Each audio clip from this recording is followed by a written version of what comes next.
y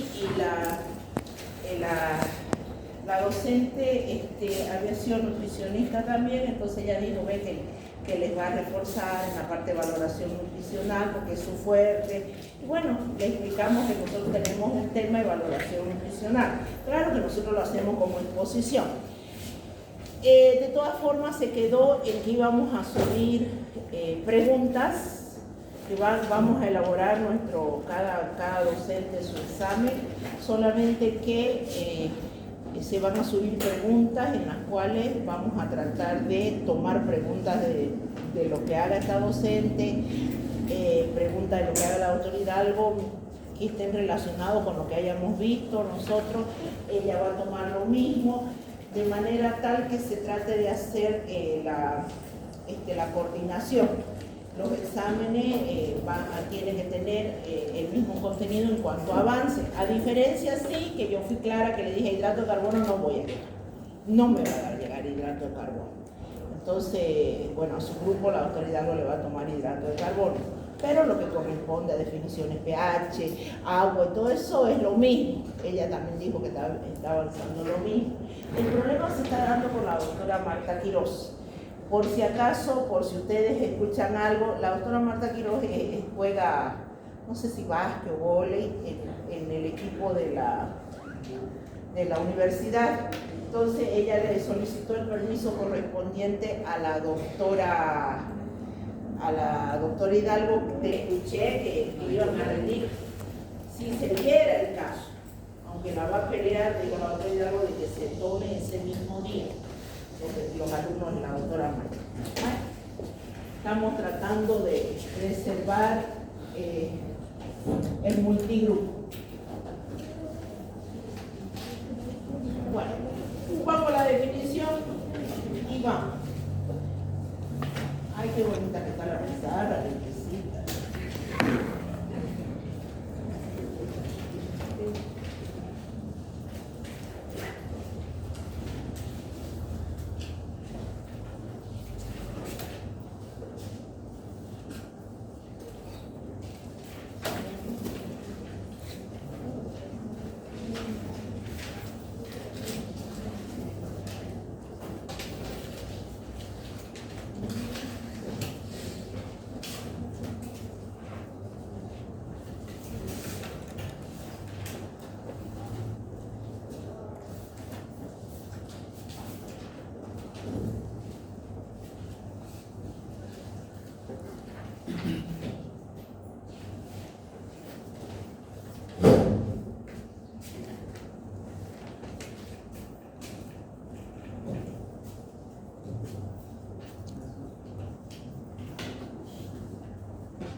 Cuando hablamos de equilibrio ácido-base existen muchas maneras de establecerlo, pero recordemos que no es más que mantener, como dice aquí, el equilibrio entre sustancias de carácter ácido y base en la sangre, lo cual nos lleva a que hay que mantener el pH de la sangre entre 7.35 y 7.45, o alguna bibliografía le dice 7.35 más menos 0.05 unidades de pH. Como consecuencia, dice, interacciones entre el sistema respiratorio y metabólico. No recuerdo en cuál de las lecturas de internet que estaba revisando, dice: el equilibrio ácido-base es mantener el pH de la sangre constante en 7.35 y 7.45, le cueste lo que le cueste al cuerpo. Interesante, porque eso se refiere a los sistemas tampones, y ya vamos a ver, respiratorio y metabólico. ¿Por qué habla de pH? Habíamos dicho que el pH no es más que una expresión negativa logarítmica de la concentración de protones. La concentración de protones va a variar. Aquí está el 1000 equivalente. 1000 equivalente es la parte 1000 de los equivalentes por litro, o la parte 1000, si hablamos de milimoles por litro, la parte 1000 de mol por litro. Aquí están en 1000 equivalentes por litro. En el líquido intracelular, si tenemos la sangre arterial, una concentración de 4 por 10 a la menos 5 miliequivalentes por litro, eso me genera el pH de 7.4. Si hablamos de la sangre venosa, igual concentración, 4.5 por 10 a la menos 5, tornándose ligeramente más ácida, 7.35, eso debido a la presencia del dióxido de carbono. Y si hablamos del fluido, la parte intersticial, que corresponde al líquido intracelular, la concentración de protones igual 4.5 por 10 a la menos 5, y se traduce igualmente en el pH de 7.35. A diferencia de que cuando hablamos de líquido intracelular, establecemos la concentración de protones de 1 por 10 a la menos 3 a 4 por 10 a la menos 5, lo cual corresponde a un pH de 6 y 7.4. Si usted analiza, hay una concentración ligeramente variable entre lo que es, hablamos de sangre arterial, sangre venosa, y lo que hablamos de líquido intracelular. Entonces hay que analizar qué es lo que pasa, por qué se habla de un equilibrio para mantener constante concentración de ácidos y bases, y por qué se habla de esta variabilidad ligera pero existente. Cuando nosotros hablamos del ser vivo, este ser vivo hemos dicho que es un sistema abierto que recibe oxígeno del medio ambiente para que las células, cada una de sus células, produzcan procesos oxidativos o generen procesos a través de la cual también tenga energía, y libera como producto de esos procesos dióxido de carbono. El dióxido de carbono se conoce como ácido volátil y es un compuesto ácido, porque este dióxido de carbono, al combinarse con el agua, me forma ácido carbónico. El ácido carbónico, como su nombre dice, es capaz de liberar protones, liberar bicarbonato, o en su defecto va liberando la cantidad de protones y carbonato. Estamos hablando de la generación de protones. Si usted piensa, analiza, que respiramos todo. Sin el oxígeno no podríamos vivir, sin la energía no podríamos vivir, lo cual me está diciendo que constantemente nuestro cuerpo, producto del solo hecho de respirar, genera volúmenes exagerados de dióxido de carbono. Y estamos diciendo que el dióxido de carbono es un compuesto ácido. Es decir, nuestro cuerpo lo tenemos constantemente sometido a una gran generación de protones. Y ya habíamos dicho, cuando aumenta la concentración de protones, el pH desciende. Y sin embargo, el pH de nuestra sangre está en 7.35 más 0.05, o lo que algunos dicen, pH de la sangre 7.35 a 7.45, tomándose de promedio un pH de 7.40. Para yo mantener este pH de 7.40, yo necesitaría una concentración de protones de 40 milimol por litro. Si yo salgo de ese rango, si la concentración de protones aumenta por arriba de 40 milimol por litro, se supone que el pH tendría que estar por debajo de 7.40. Sin embargo, si la concentración de protones desciende, que es lo que decimos, que el pH de la sangre tendría que estar por arriba de 7.40. ¿Estamos de acuerdo con eso? ¿Sí? Aumenta la concentración de protones, el pH desciende. Desciende la concentración de protones, el pH aumenta. Muy bien, entonces, a ver, por acá tengo un dato, si lo tengo por acá. Aproximadamente 300 litros, para que vean simplemente esto como dato, 300 litros de dióxido de carbono día se generan, o 20.000 milimoles de ácido día. Vale decir 300 litros, imagínense la cantidad de dióxido de carbono que se genera. Es bastante, es bastante. Y nuestro cuerpo, ¿a través de qué lo va a eliminar? A través de la respiración. El dióxido de carbono se elimina a través de la respiración. Vale decir que si yo tengo un problema a nivel respiratorio, ¿qué va a ocurrir? Voy a ver comprometido la eliminación de dióxido de carbono. Y si veo comprometida la eliminación de dióxido de carbono, suponiendo que sea una obstrucción, si hay una obstrucción, ¿qué voy a acumular? Este compuesto ácido. Y si yo acumulo este compuesto ácido porque no lo puedo eliminar, estoy aumentando la concentración de protones. Y si aumento la concentración de protones, el pH me va a bajar. Y yo tengo que mantener el pH de mi sangre dentro de este rango, o si ustedes quieren, 7.40. No vamos a hacer drama. Pero, ¿qué ocurre si el pH desciende? Lo máximo tolerable, bibliografía, 6, lo mínimo, y lo máximo tolerable, 8. Vale decir, lo máximo que puede aguantar mi cuerpo, teóricamente, por ahí usted se convierte en médico terapista, y resulta que encuentra un paciente con 5.9 en terapia intensiva de pH de la sangre. Es como que se le queman los libros a uno y dice, ¿cómo puede ser? Si la bibliografía dice que con pH 6, ya más o menos candidato a 3 metros bajo tierra. pH de 8, y usted está viendo que su paciente está 7.99 con 8. Y las probabilidades está peleándola para sobrevivir. Entonces, esto es lo que me dice la bibliografía.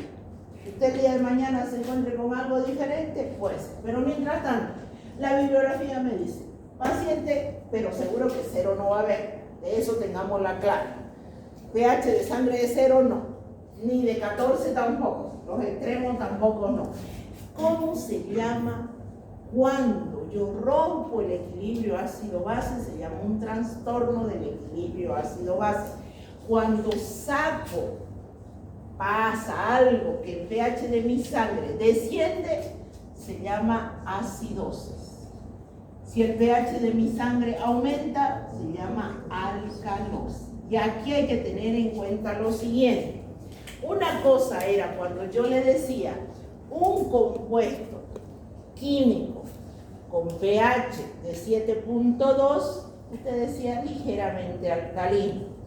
Cuando usted se le dice un paciente con pH de 7.2,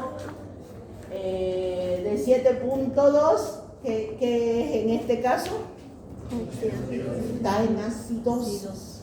¿Entienden la diferencia? Un compuesto químico con pH de 7.2, ligeramente alcalino. No lo voy a decir alcalino, no ligeramente alcalino, porque 7 es neutro, ¿no ves?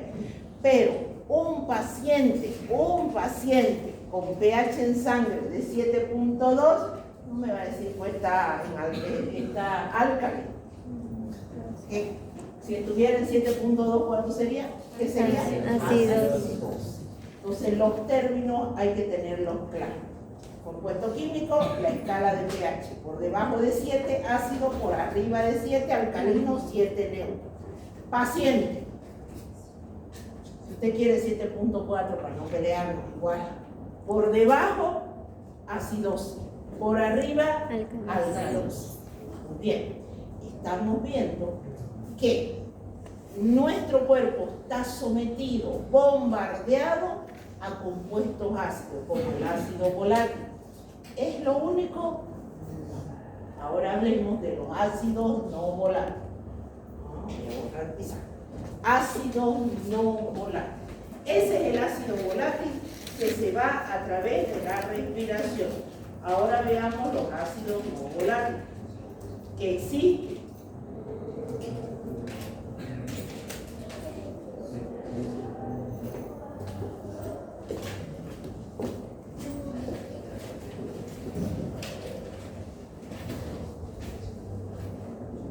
Entonces, si yo tuviera un paciente, si para la concentración de protones 40, el pH es 7.4, y si tengo un paciente con 80 milimoles por litro, estoy agrandando harto. ¿Qué pasaría con el pH? ¿Aumenta, desciende, aumenta, disminuye? Desciende. Tengo un paciente con concentración de protones de 80 milimol por litro, entonces pH ¿aumenta o disminuye? Disminuye. Y si yo tengo con una de 30 milimol por litro, entonces el pH se aumenta. Eso hay que tener muy claro para la gasometría. Si todavía usted está en duda, siéntese en casita, léalo otra vez y se va a dar cuenta que no hay ninguna ciencia oculta.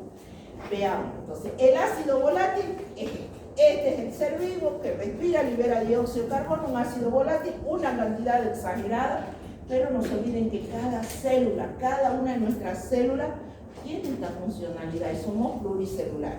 ¿Cuáles son los ácidos no volátiles? Vamos a guardar aquí, esto lo tenemos claro. Ácidos no volátiles. ¿Qué quiere decir no volátiles? Que no se eliminan a través de la respiración, pero sí se eliminan a través de los riñones.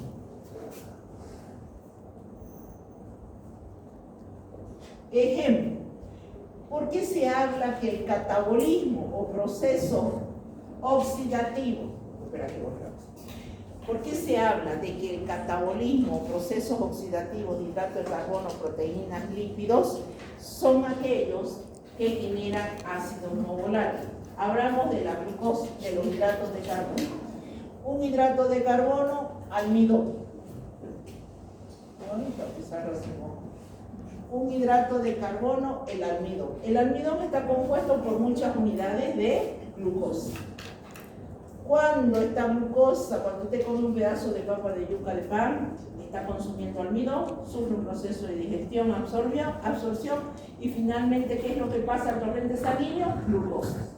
Esta glucosa sufre una vía de glucólisis y esta glucólisis me genera piruvato. Por ejemplo, piruvato va a entrar al ciclo de Krebs o en medio anaeróbico me genera ácido láctico. El ácido láctico me libera protones y lactato. ¿Qué estoy liberando? Protones. ¿Quién no come almidón? Todos. Ni qué decir nuestra dieta nacional riquísima y departamental riquísima en hidratos de carbono. Si no son majaditos, el arroz, ¿y el arroz que contiene? Almidón. Bueno, así que su cuerpo constantemente está bombardeado. Por un lado, obviamente acá ya lo voy a poner ciclo de Krebs, etc. Proteínas. Pedazo de carne, las proteínas están conformadas por aminoácidos. Si esos aminoácidos son de tipo azufrado, como la citeína, la metionina, se me pueden generar aniones de sulfato y esto me libera protones. Otra vez, el hecho de consumir proteínas ricas en aminoácidos azufrados o me puede generar ácido sulfídrico, el típico olor a huevo podrido, que es sulfuro de hidrógeno, que es este compuesto, bajo la forma de gas, que en medio acuoso también me libera protones. Lípidos. Los lípidos, por el catabolismo de los ácidos grasos, yo puedo generar los famosos cuerpos cetónicos. Los cuerpos cetónicos, beta-hidroxibutirato, etcétera, son compuestos ácidos. Muy bien. Entonces, catabolismo. ¿Cuáles son las fuentes generadoras de ácidos no volátiles? Hidrato de carbono, proteínas, lípidos, ácidos nucleicos. Bueno, aquí lo voy a poner a un ladito, los ácidos nucleicos. Por sus vías catabólicas también me liberan protones. Y alimentos como ácidos cítricos. Si usted consume ácido cítrico, limón, mandarina, etc., tiene ácidos tricarboxílicos. ¿Qué quiere decir? Cada grupo ácido contiene 3 hidrógenos. Un hidrógeno, son por eso tricarboxílicos. Alimentos ácidos. O alimentos básicos también. ¿O no? Bicarbonato. Hoy en día, ¿sí? Bicarbonato, usted decide consumir bicarbonato, ahí también es un alimento básico. Pero en este caso estamos hablando de esto. Muy bien. Todos estos protones, pregunto, ¿será que pueden salir a través de la respiración también? No, jamás. Jamás. Imagínese usted, pongámosle el caso, tengo problema renal, no puedo eliminar los protones que normalmente se tendrían que ir por orina. Entonces el cuerpo de repente busca mantener el equilibrio y dice, voy a eliminar los protones a través de la respiración. Jamás. ¿Qué pasaría? Imagínense ustedes qué pasaría si eso fuera real. En este ambiente, si nosotros elimináramos protones en un medio como el de nosotros, de este pueblo, que a veces la humedad alcanza arriba del 90%, ¿qué ocurriría con el medio? Estaría ácido y nuestra piel pues no aguantaría ese medio. Entonces, solamente poniendo un ejemplo de nuestro medio, eso no quiere decir que, bueno, en Canadá hay que ser, no, nunca vamos a eliminar los protones a través de la respiración. Mi cuerpo va a buscar cualquier alternativa, menos eliminar los protones a través de la respiración. Entonces, ¿qué tengo que tener sano para eliminar todo esto? Los riñones. Y acá, ¿qué tenían que tener sano? Los pulmones. Entonces, órganos y tejidos que participan en mantener el equilibrio ácido-base: riñón,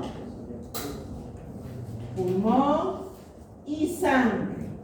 ¿Por qué la sangre? En este momento lo vamos a ver. ¿Y qué decir? Pues la sangre es el pH que tenemos que tener constante. Y ahora es otra pregunta que usted debería hacer. Ya, muy bien. Nos ha dicho qué es el equilibrio ácido-base. Nos ha hablado de las diferentes concentraciones de protones que hay estos trastornos. ¿Qué le pasa a mi cuerpo si modifico? ¿Por qué tanta preocupación para mantener el pH de la sangre en un rango de 7,4 o 7,35, máximo 7,45? ¿Por qué? ¿Cuál es la pelea interna para que no baje por abajo de 6, para que no suba por arriba de 8? ¿Qué le pasa a mi cuerpo si ocurre eso? Primero partamos de que el 50% de nuestro cuerpo, si usted le quita el agua, el 50% es estructura proteica. Dentro de las estructuras proteicas tenemos las enzimas. Las enzimas hacen posible la vida sobre la Tierra. Usted no estaría sentado aquí si no tuviera enzimas. Y lastimosamente, Las enzimas funcionan bajo ciertos pH. Si yo le modifico el pH, la destruyo a la enzima. Si yo le modifico el pH a ciertas proteínas, la destruyo las proteínas. Al destruir la proteína, le pierdo su funcionalidad.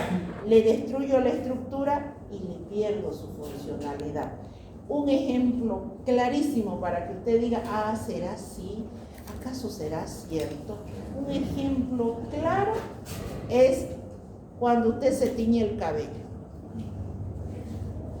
Nuestro cabello son proteínas, queratina. Cuando usted decide teñirse el cabello, se echa un compuesto químico que contiene amoníaco. ¿El amoníaco qué es? Es una base. Es una base. Lamentablemente, una vez pasa, 2, 3 veces seguido, cuando usted va sintiendo que la fragilidad de su cabello se va perdiendo. Ese cabello grueso, brilloso, sedoso que tenía antes de, listo, se perdió, se le cae, hay que recuperarlo, etcétera, etcétera. La mató a la estructura de la proteína y perdió su funcionalidad. Se cae, se le rompe, se fracciona, así. Ahora por eso la industria ha sacado, ¿no ves?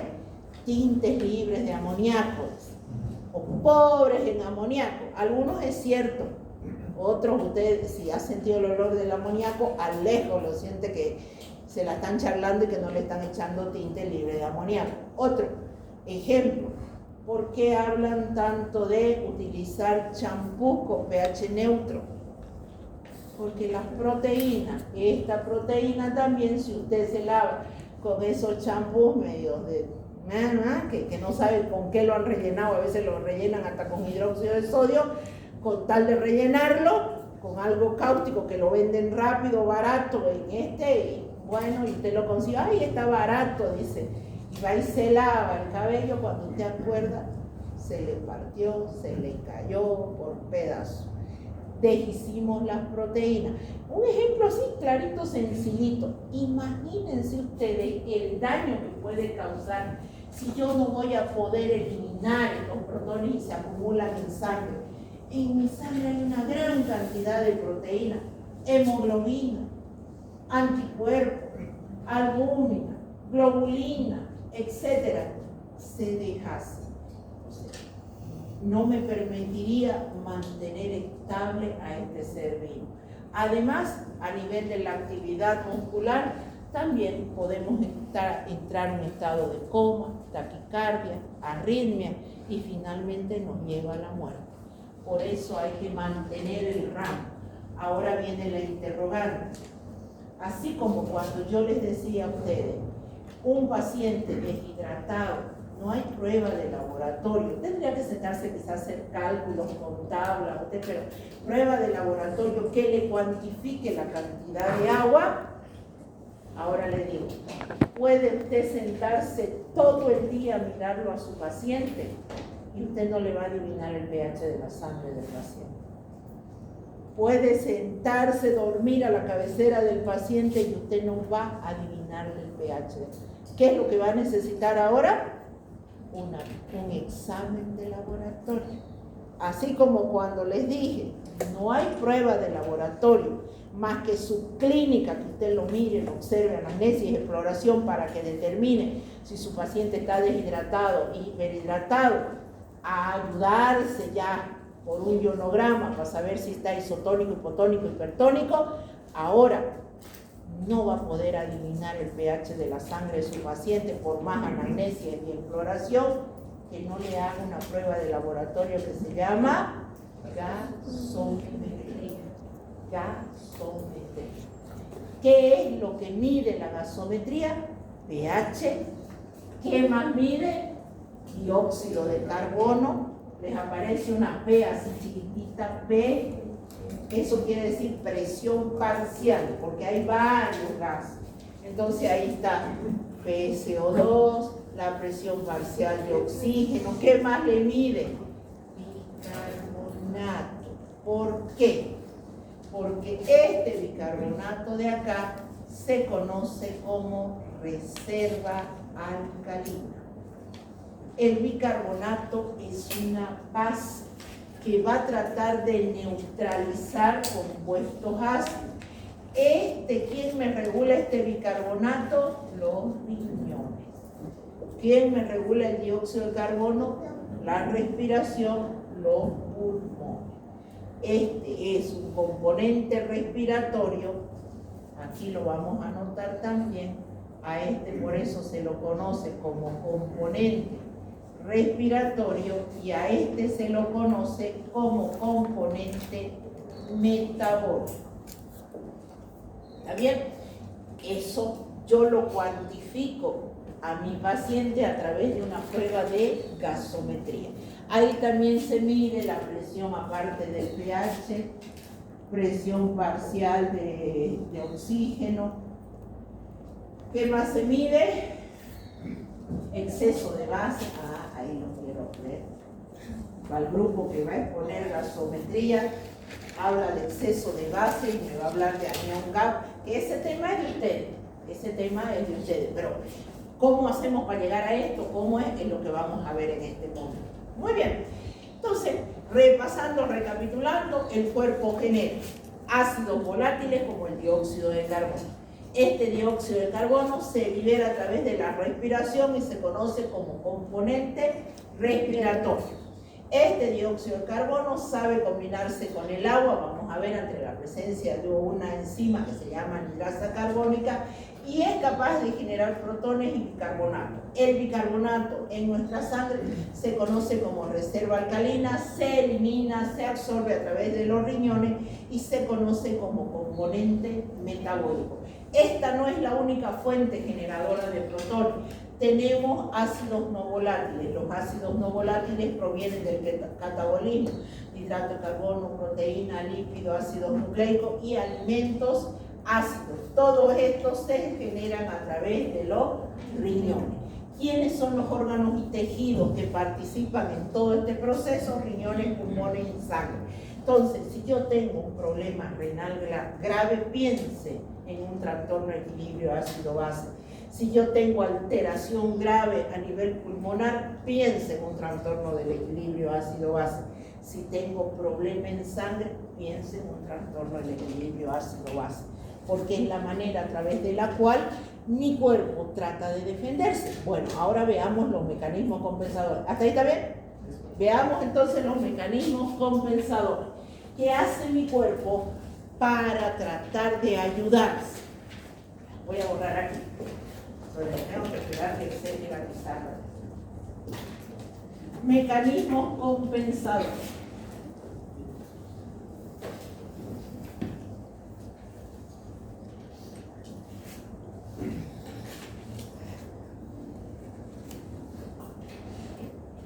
Yo amo dar clases en pizarra, pero lamentablemente me atraso mucho. Ya me han alcanzado, hasta la colega invitada ya me ha alcanzado, ya me está pasando. Y yo sigo dando vueltas. Ya. Muy bien. Mecanismos compensadores.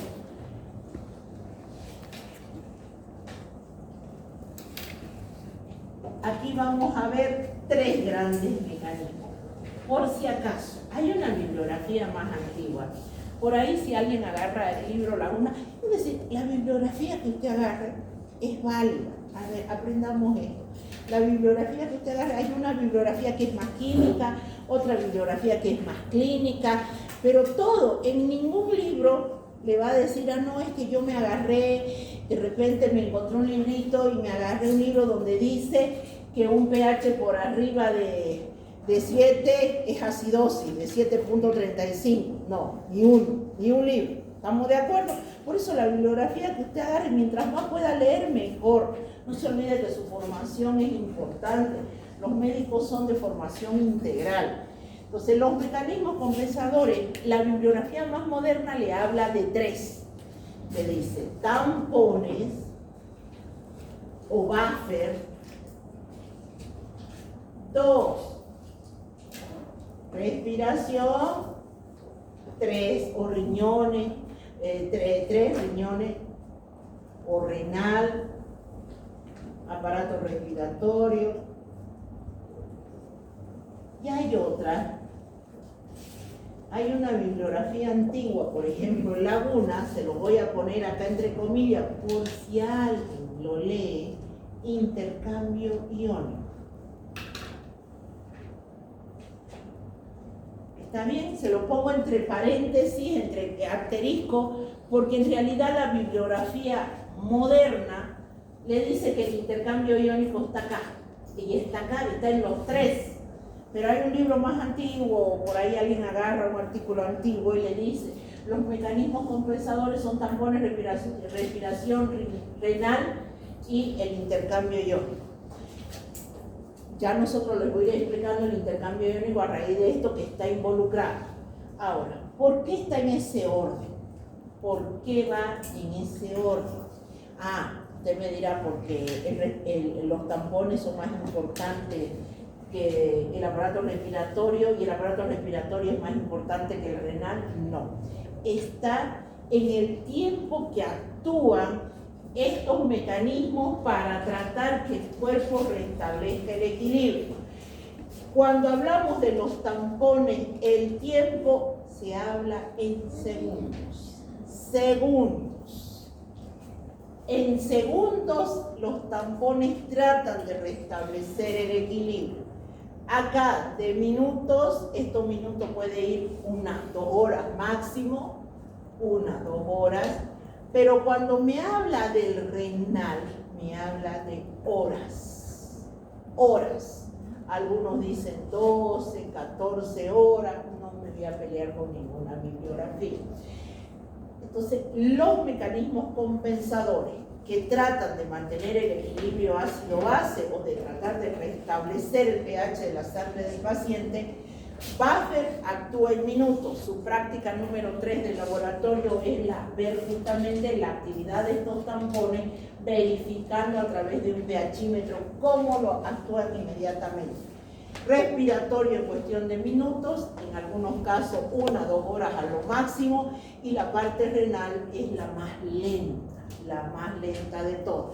Entonces vamos a ir desglosando cómo los tampones actúan. Primero, tampones, buffer, primer mecanismo de defensa. ¿Cómo los tampones actúan? Lo primero que hay que saber, y que también aparece en sus libros de fisiología, ¿qué es un tampón? A veces se les pregunta también en los exámenes, ¿qué es una solución tampón? Mencione los tampones intra y extracelulares. Un tampón no es más que la combinación de un ácido débil y su sal, ejemplo de química inorgánica, ácido acético con acetato de sodio, NA, base débil y su sal, amoníaco con cloruro de amonio. Ejemplos típicos de tampones. ¿Qué hace un tampón? ¿Qué hace? Primero veamos lo que no es tampón para que usted entienda lo que es tampón. Partamos de lo siguiente. ¿La pizarra es nueva? ¿No? ¿La cambiar? ¿Sí? ¿O es mi marcador que está borrando una belleza? Miren, ya no tengo que hacer tanto esfuerzo. No es nueva, ¿no? No. Oh, y entonces voy a tener que comprar de estos marcadores. Ya. Entonces, qué belleza. Borramos. Veamos lo que no es tampoco. Lo que no es. No es. Porque después ustedes entran en la locura de que esto es tampón. Agua. ¿Qué pH tiene el agua? Neutro. 7. Teóricamente a 25 grados centígrados. Menos más, ustedes también lo van a medir en laboratorio. Si yo le agrego ácido clorhídrico, 0,5 ml de ácido clorhídrico acá, ¿qué va a pasar con el pH? ¿Desciende o aumenta? Desciende. Y créanme que si este es concentrado, capaz que el pH desciende a 0. Capaz. Le echo ácido clorhídrico a una muestra de agua y el pH desciende a 0. Al revés ahora. Tengo agua y le voy a agregar hidróxido de sodio concentrado. ¿Qué es lo que va a pasar con el pH? Va a aumentar. Y capaz que me aumenta a 10, a 14, etc. El agua no es poco. ¿Por qué? Porque me da estos saltos de pH. A diferencia de lo que es tampón. Un tampón, ácido acético, acetato de sodio. Un tampón está formado por ácido débil y su sal, o otro tampón, una base débil y su sal. Créanme que esta solución tampón, porque nosotros hacemos los cálculos en la carrera de bioquímica, que ustedes no van a hacer, pero créanme que esta solución tiene un pH de 4.5 aproximadamente. Ese es el pH de esa solución tampón. Bueno, si yo a esa solución tampón le agrego ácido,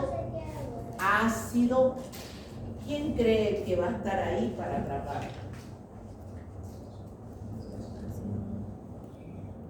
¿Será que el pH baja a 0? Si yo le agrego un ácido clorhídrico, así si usted quiere un ácido clorhídrico, ¿será que de 4 o 5 me va a bajar a 0? No. ¿Por qué? Porque yo tengo un compuesto básico. Este actúa como ácido y este actúa como base. Quiere decir que la base, que es el acetato, va a agarrar el ácido y lo va a neutralizar y me va a formar ácido acético. Ay, usted dirá, pero me está formando un ácido, lo mismo que nada. La diferencia es que lo que me genera, lo que cae aquí, es mayor cantidad que lo que se me genera aquí, porque este es un ácido débil. Este es un ácido, ya sabemos que es un ácido débil, ¿no es? Le expliqué que era un ácido débil. Quiere decir que el pH sí desciende, sí va a descender, pero no va a descender como cuando yo le agregué aquí al agua. El pH me puede descender a 4, por ejemplo, o me puede descender a 3.8. Me desciende ligeramente, no me desciende como esto a 0, porque aquí yo tengo un compuesto básico que neutraliza ese protón. Ahora al revés, ¿qué pasaría si yo le agregara en otro envase oxidril? ¿Quién lo va a neutralizar? El ácido. Entonces el compuesto ácido está ahí, atrapa el protón y me forma acetato. Este acetato es una base. Dirá usted, bueno, otra vez un compuesto básico. Entonces, ¿qué va a ocurrir acá? Que el pH de 4.5 aumenta. Sí, va a aumentar porque estoy generando un compuesto básico y el pH por ahí se me va a 5, se me va a 5.3. Aumentó el pH. ¿Qué es lo que hemos dicho? Se pierde la concentración de protones y aumenta el pH. O viceversa, ¿no? En este caso, cuando yo le agrego la base del pH inicial, que era 4.5, se me disparó a 5, a diferencia de acá, que de 7 se me iba a 14, porque hay un compuesto básico, un compuesto ácido que neutraliza la base. Si yo le echo un ácido, tengo un compuesto básico que neutraliza el ácido. ¿Y esto hay en mi cuerpo? Claro que sí, hay. Pero, ¿por qué les puse lo que no es tampón? Porque, ¿qué hemos dicho? Nosotros somos 60 y 80% de agua. Si fuera el agua tampón, no estaríamos sufriendo pues de trastorno del equilibrio ácido-base si tenemos tanta agua.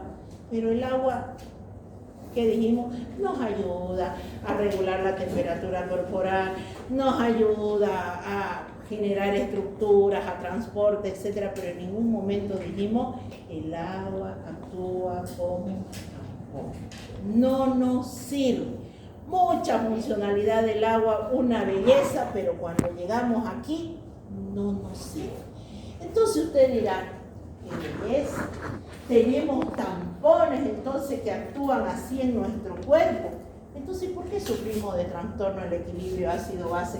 ¿Por qué está el renal? ¿Por qué está el respiratorio? Si esto es una maravilla, porque no todo lo que brilla es oro, ¿eh?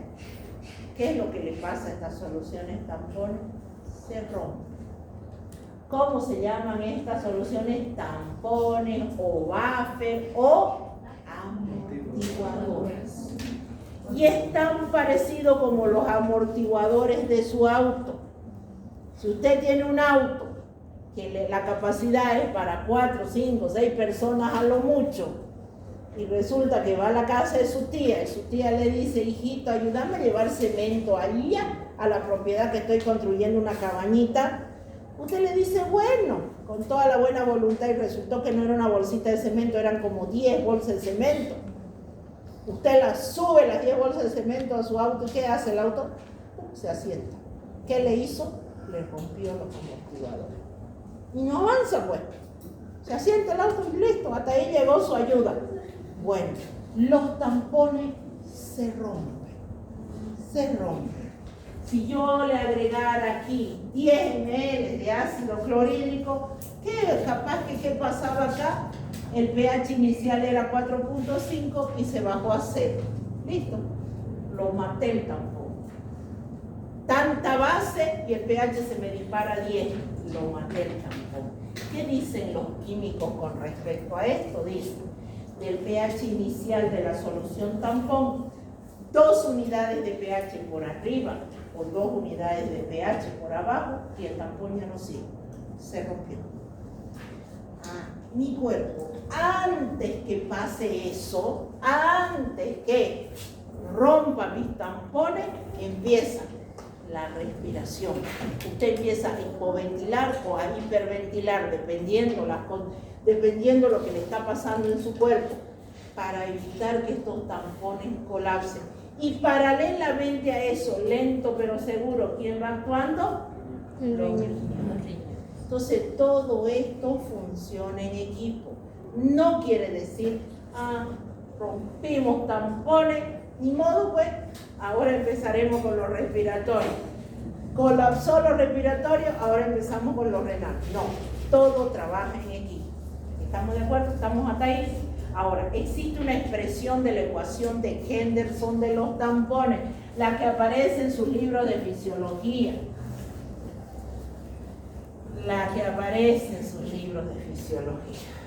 pH igual a pKa más logaritmo de la concentración de la base sobre la concentración del ácido. Esto se llama la ecuación de Henderson-Hasselbalch. ¿Dónde? pKa, ¿qué era el P? ¿Qué significaba el P?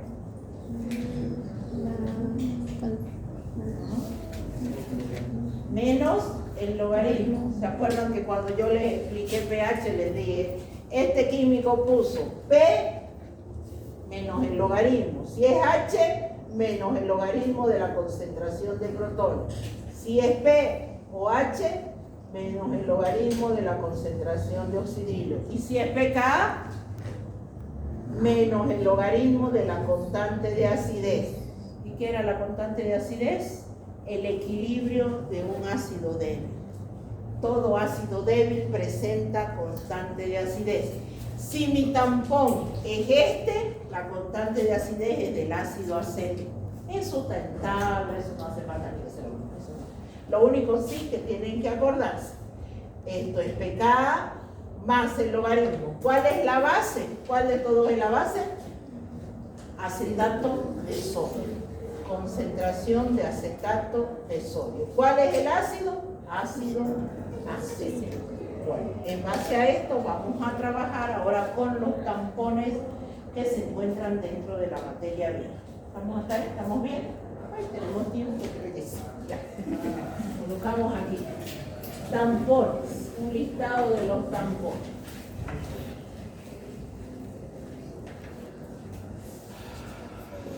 Vamos a hacer una cartita que está en uno de sus libros.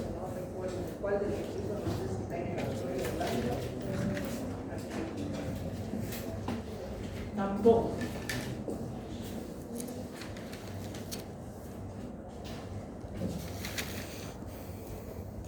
Ácido, base y ubicación. Tampón, la hemoglobina, la parte ácida, la parte básica, y este está glóbulo rojo.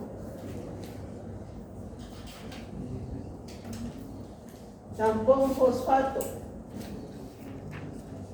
parte ácida, ortofosfato diácido, parte básica, ortofosfato monoácido. Este está intracelular, siempre lo quiero poner en intracelular. Tampón bicarbonato.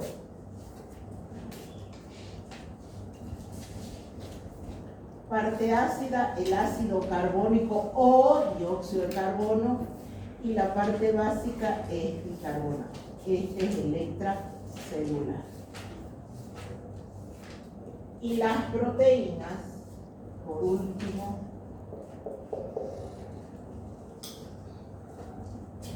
las proteínas, aquí lo vamos a poner así como proteína,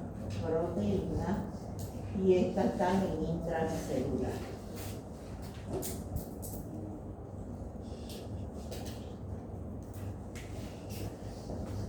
Entonces, ¿cuáles son los tampones que se encuentran dentro de la materia viva? Tampón hemoglobina, tampón fosfato, tampón bicarbonato, tampón proteína.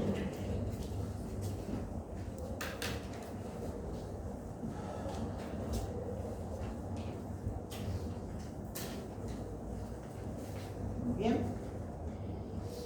Veamos la expresión y la ecuación de Henderson. Vamos a ver del fosfato, vamos a ver del bicarbonato. Hemoglobina, vemos en cómo regula la parte respiratoria, el equilibrio ácido-base, y la parte de proteína lo mencionamos porque eso hay que manejar pH suelo. Bueno, tampón fosfato.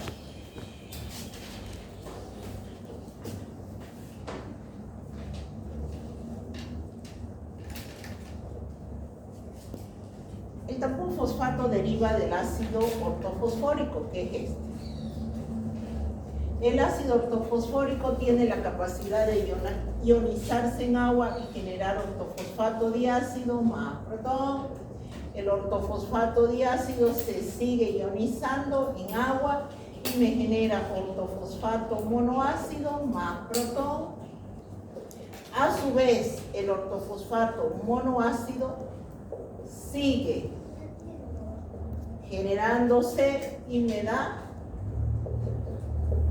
ortofosfato. Cada uno de estos tiene una constante de acidez A1, A2, A3. Esos valores no sé si los traje, pero de todas formas tampoco es para memorizarse, pero lo que quería era que vean cómo lo traje.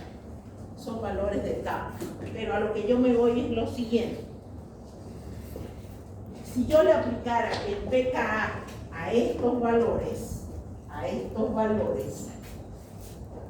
este se forma en un medio bastante ácido, este se forma en un medio bastante básico, y el que se acerca al pH de la sangre, que me sale 7 y algo, 7.1, es esta ecuación. ¿Qué quiere decir?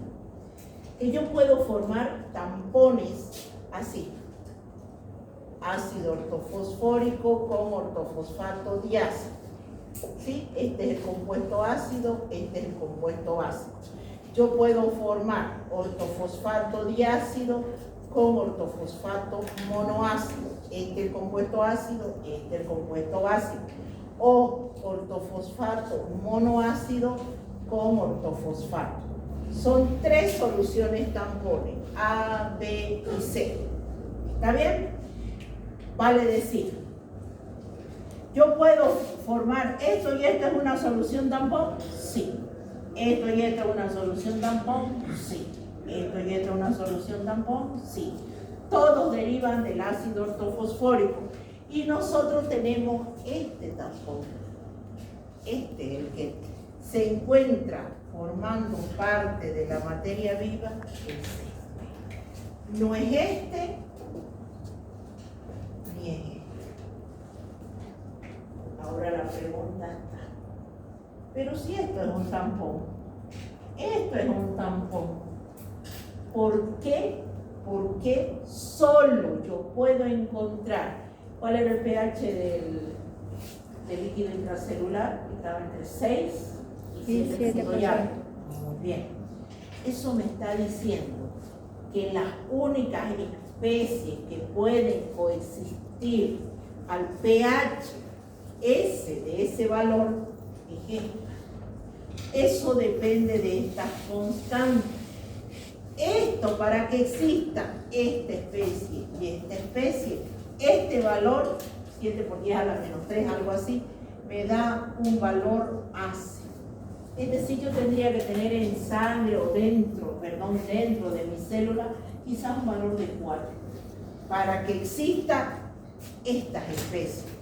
Eso no es posible. Vimos que el pH lo mínimo era 6 hasta 7 puntos ya.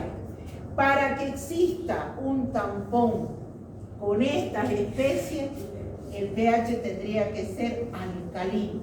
Vale decir, capaz que tendría que tener un pH de 10. Lo máximo del pH dentro de mi célula, 7.9.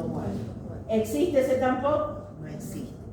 Pero para que exista esto, yo necesito un pH de 7.1. ¿Y el pH cuánto era dentro? 6 y 7.4, a más.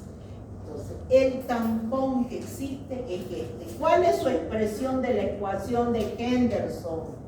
Para que aprendamos, para cuando no se asuste, cuando esté leyendo su libro. Como esta es la segunda constante de acidez, pK2 más logaritmo. ¿Cuál es la base? Ortofosfato monoácido. ¿Cuál es el ácido? Ortofosfato y ácido. Esta es la expresión de la ecuación de Henderson que existe en mi cuerpo para el tampón fosfato. ¿Está bien?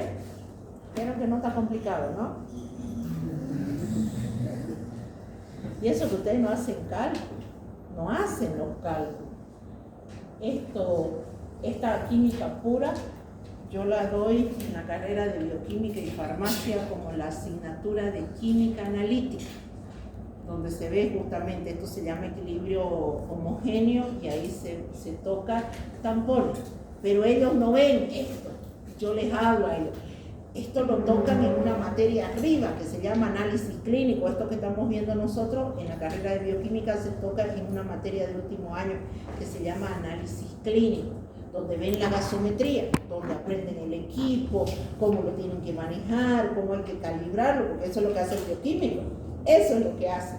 Y obviamente que se tiene que aprender a interpretar, porque un bioquímico no va a lanzar así, no sé manejar una belleza el equipo y resulta que está lanzando como chicle, como qué sé yo, pH de sangre de 2. Ah, no, pero es que el equipo está bien calibrado. No, resulta que se había quemado el estabilizador de corriente y como en este pueblo no ve que así viene la corriente, y bueno, pues me lo fregó.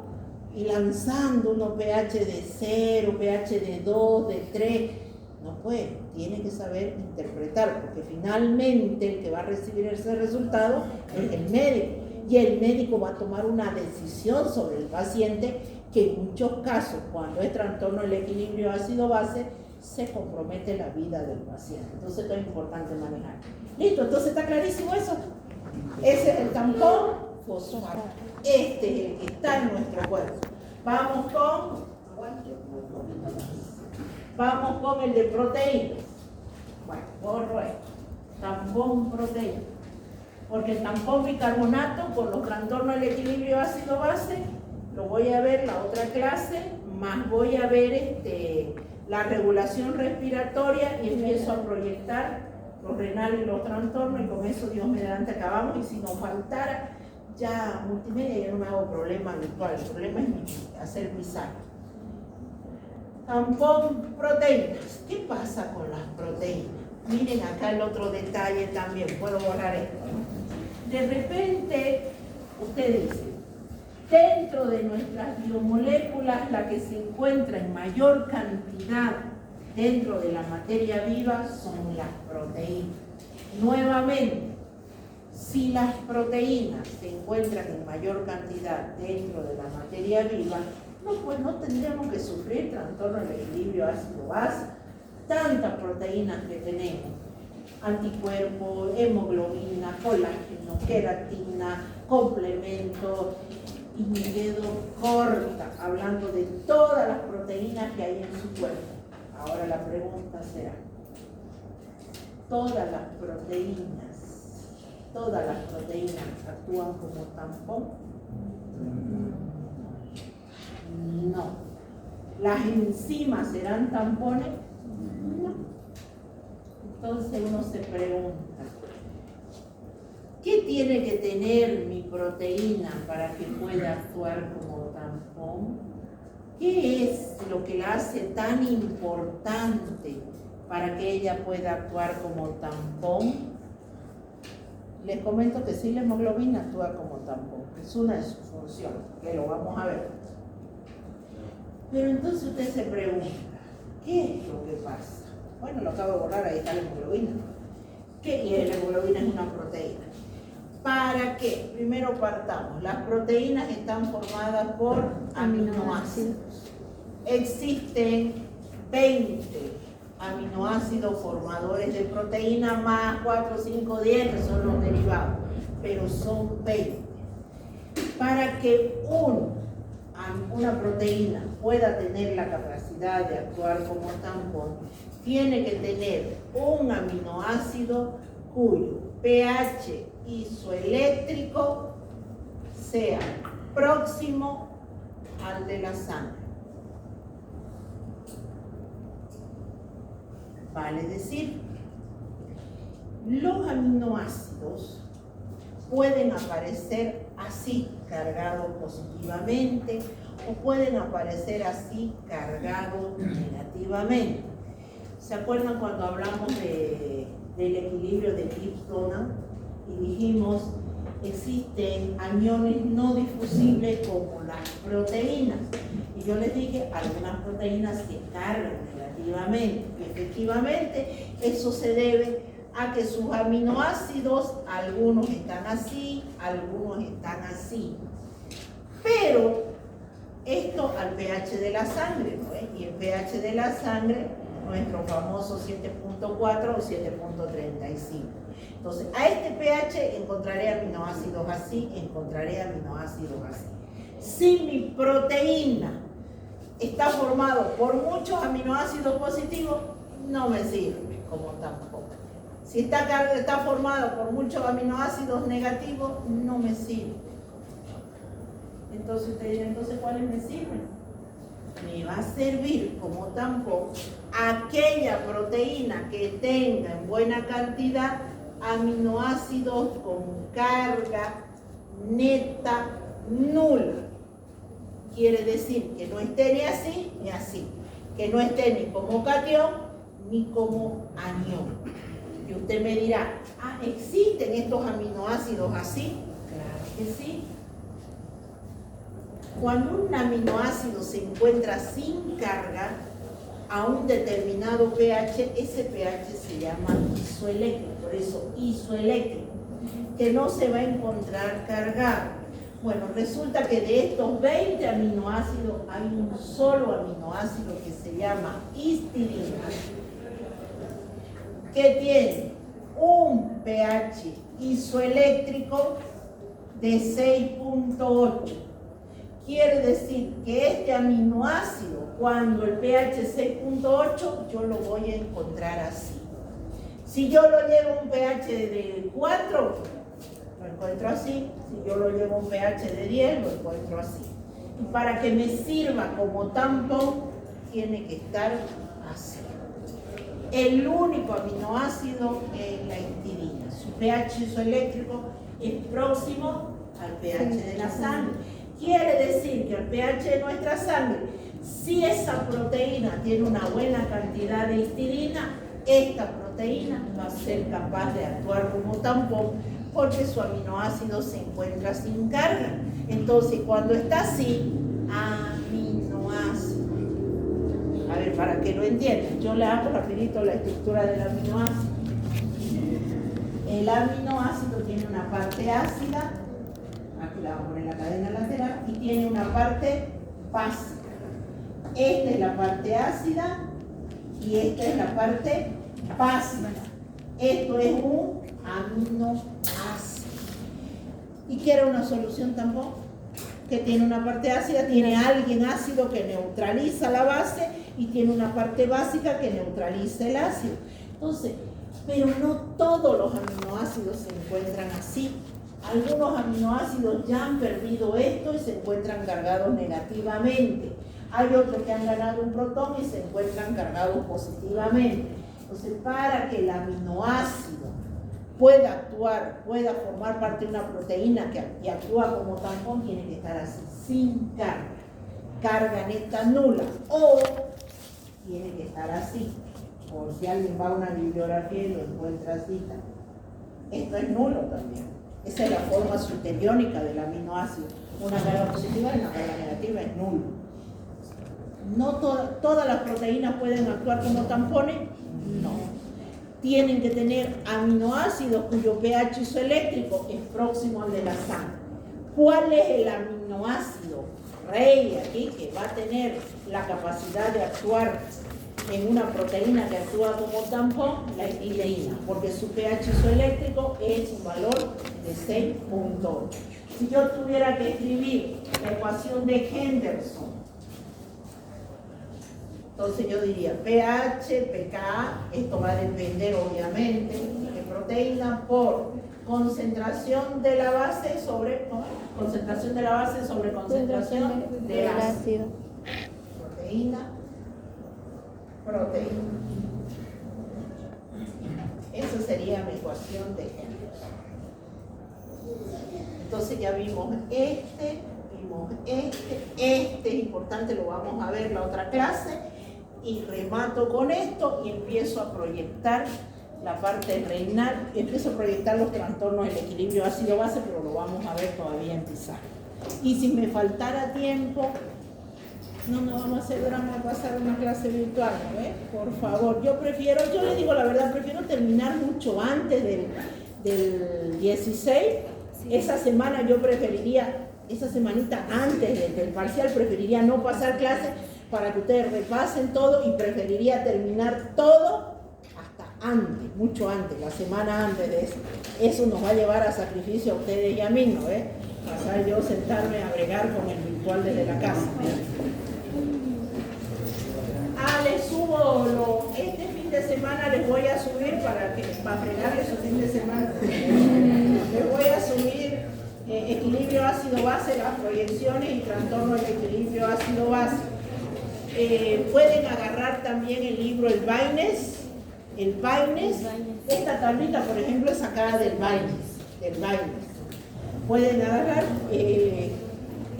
busquen que no es más que creo que un capítulo en el Baines. Y aquí en su libro El Antonio Blanco hay, no sé pues la página. Pero búsquenlo, trastorno del equilibrio ácido-base, tienen Baines, tienen Antonio Blanco, proyecciones y clase de pizarra. Más de eso creo que, ¿qué más nos queda? Sentarnos y leer.